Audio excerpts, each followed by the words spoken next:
Number 21. The list shows some processes that happen in the human body. Which of these require energy released by respiration?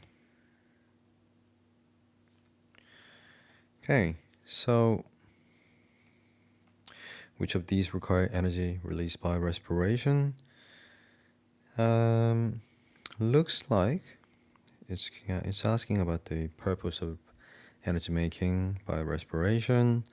And number one certainly is not the right answer because water entering the cell by osmosis does not require any energy.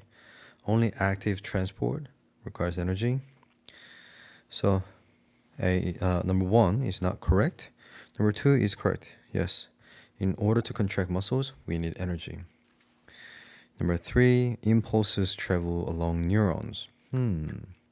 This is very good question.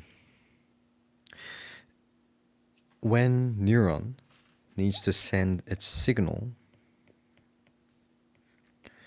to another neuron,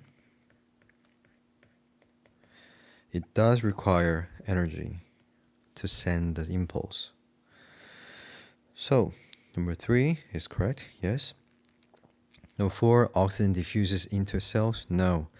Both diffusion and osmosis do not require energy, okay?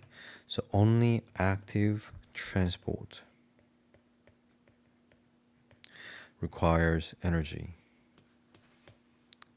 So the answer should be 2 and 3. C.